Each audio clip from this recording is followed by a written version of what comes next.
Good morning, dear students. I am Ms. Navida Sheikh from Brahan Mumbai Mahanagar Palika MCGM virtual class. I welcome all my dear students to another and interesting session.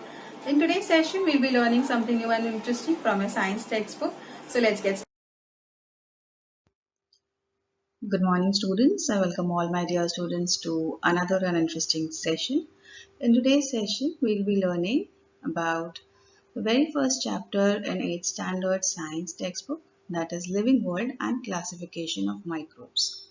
Now, I am Ms. Navida Sheikh and I'll be teaching you all this lesson. I hope that all of you all are really excited to learn as I'm excited to teach you all. So let's get started. Before we start with this chapter, first thing I would like my students to recall certain things that you learned last year related to this topic. Now in today's topic that we're going to learn, I would like you all to recollect that you all learned last year. Okay, so the very first question here is what is the hierarchy or classification of living organism? Now, you must be thinking that you have learned this, but remember that last year you have learned something related to kingdom, orders, species, getting those words, right? So this is what the hierarchy of classification means. We have learned that there are so many organisms, there are different types of animals and plants in our world on the surface of this earth that we need to classify them, and if we want to study them in detail, it cannot be done anyhow. It has to have a proper system of classification. Okay, so this was the hierarchy in which the organisms are classified, right? Important thing that you learned last year was who invented the binomial system of nomenclature. Nomenclature, binomial system, these are all words that are coming back to you, right? This was done by none other than Carolus Linnaeus. Now he was a Swedish botanist. Botanist means somebody who learns about plants. Okay, so he is known as the father of taxonomy. He was the person who has contributed a lot in classification and binomial nomenclature of organisms. Okay, now what did he actually do is he studied lots and lots of organisms and he classified them. Okay, and he named them as well. So he has a great contribution in this field and we need to know about him as well. Okay, now today we'll be learning very interesting thing that is related to biodiversity. Now, as the word biodiversity, these comprises of two words. Now, biodiversity and need of classification is very important for us to study. You see around us, you have learned about so many types of organism like unicellular organism, multicellular organism. In that also you have learned about different types of animals and plants as well. Like amoeba, you've learned about snakes, elephants, squirrels, cactus, different types of prokaryotic animals, eukaryotic animals, right? Now, these all organisms are contributing to biodiversity. Okay, that we see in the living things that exist on the earth is called as biodiversity. This is a very simple statement that if you just read, you will come to know what exactly the name biodiversity means.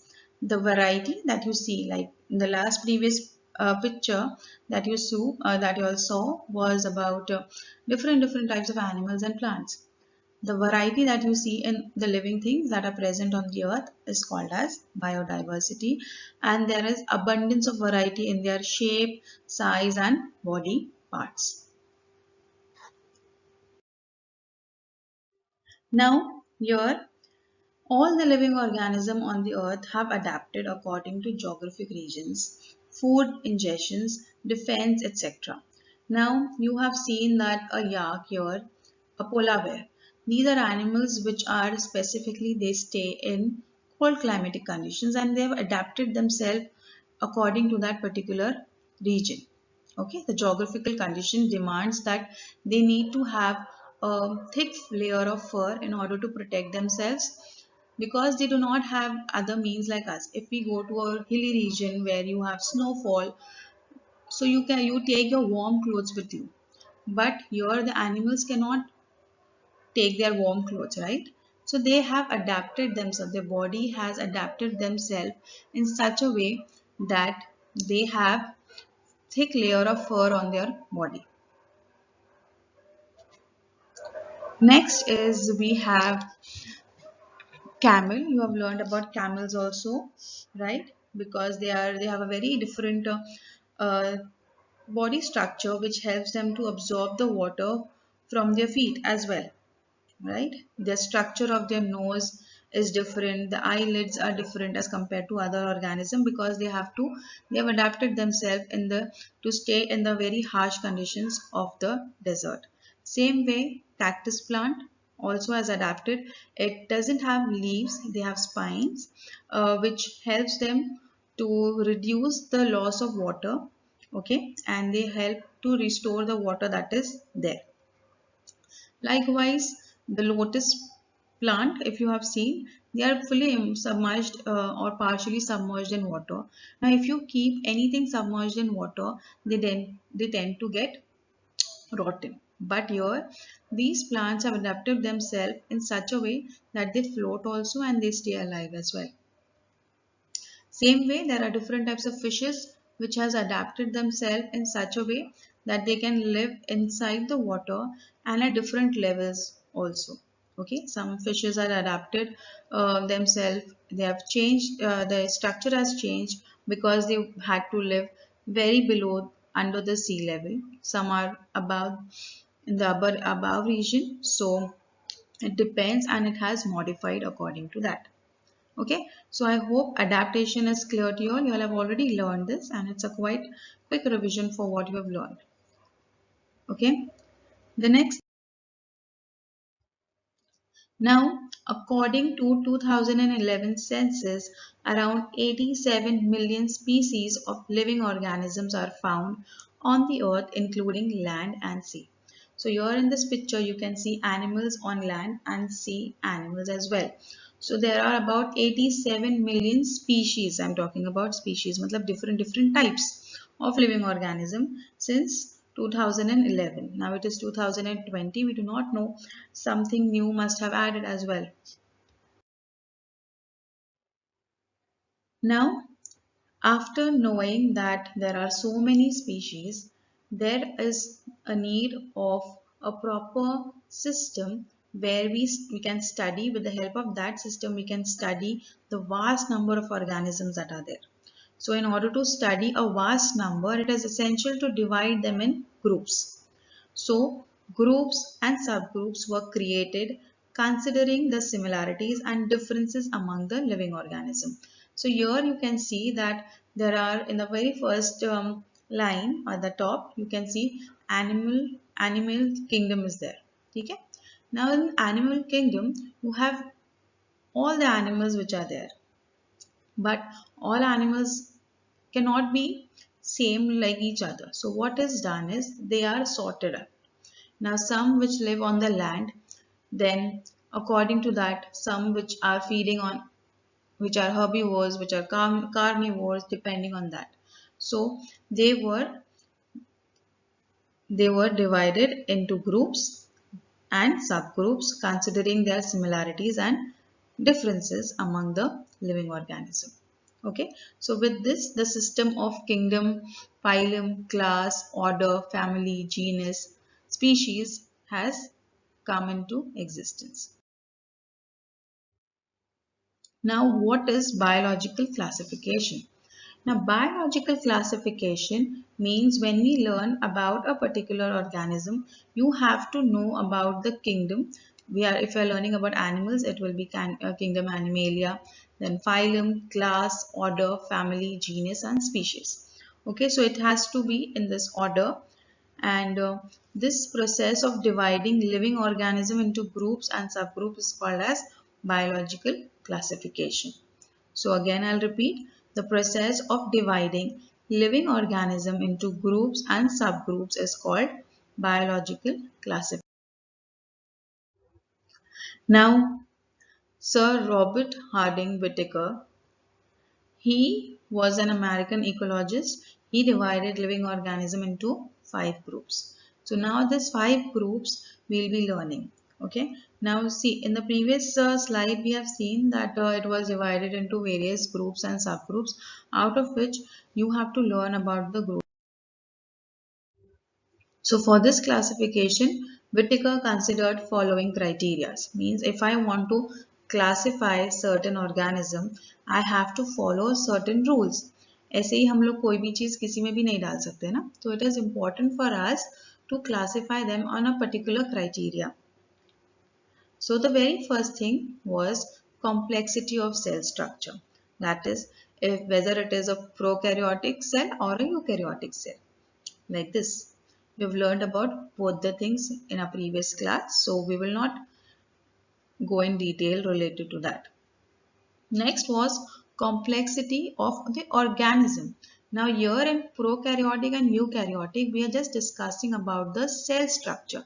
The prokaryotic cell is not that complex as compared to the eukaryotic one. Okay, when we come to an organism, a cell, we have finished learning about the cell structure. Now after the cell structure, we go on to the organism. Now organism is multicellular, whether it is multicellular or unicellular. You know, unicellular means comprising of one cell and multicellular means comprising of more than one cell. Okay, so multicellular. Mode of nutrition, whether the plants or the animals or the fungus, they are photosynthetic or they absorb the food from the dead and decaying organism or they kill other organism in order to obtain nutrition, like animals like leopard or the mushrooms that you see, they are obtaining their nutrition from where? They are obtaining their nutrition from the dead and decaying organism. Likewise, you can see the plant which is obtaining the food with the process of photosynthesis. Okay. Next was the lifestyle. Whether it is a producer, like the plants are producers, animals are consumers, means they take in, whether it is a deer which consumes the plant or whether it is a tiger or a lion or a leopard which consumes the herbivores animal. Next is fungus, whether they are decomposers, means if a dead and decaying body is lying somewhere, they absorb their nutrition from that and they help it to decompose as well. Okay, so all these things are need to be considered while classifying the organism. The next thing was phylogenetic relationship, that is how it is from prokaryotic to eukaryotic, then unicellular to multicellular. Okay, so as you know that we have learned up till here. Next thing that we have is living organisms, how they are classified. As I told you that in according to Whittaker, there were a few criteria in order to classify the living organisms. The first thing, whether they are prokaryotics or eukaryotes, that is the cell structure. Then based on the cell structure, whether they are unicellular organism or multicellular organism. So in prokaryotes, you have only unicellular organisms that falls under that you have. After that, there is kingdom Monera over there. Okay, the very first kingdom is kingdom Monera. Whereas when we go to eukaryotes, the eukaryotes have unicellular organisms also and multicellular as well. The unicellular organisms have protista in it, and when we talk about multicellular, you have 3 over there, that is kingdom fungi, plantae and animalia. Now we'll be learning about kingdom Monera, protista and fungi in this chapter.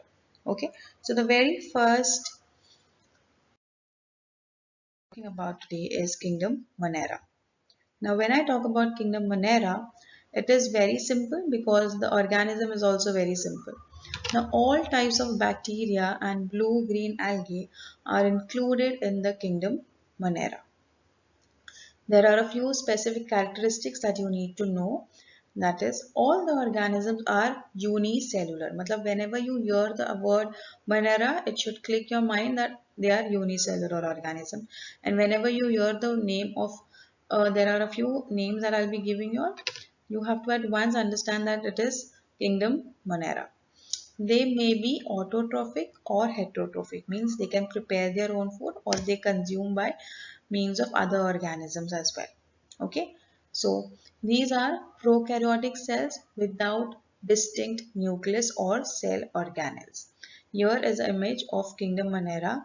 Here this cell, it helps you to understand that they have cell wall, they have plasma membrane, but you do not see a proper nucleus in them.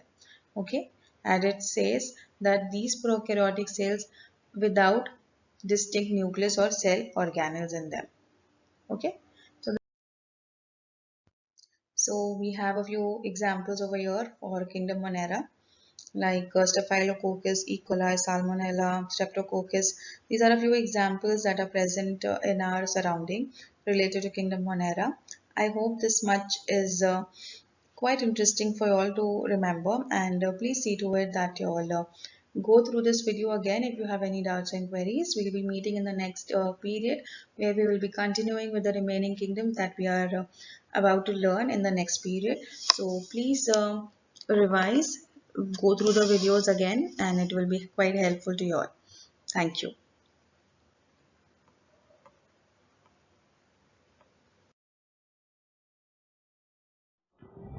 If you liked our video, please subscribe to our channel and do not forget to hit the like button. Hope this session was quite useful to you. In the next coming period, we'll learn something new and interesting. Till then, thank you.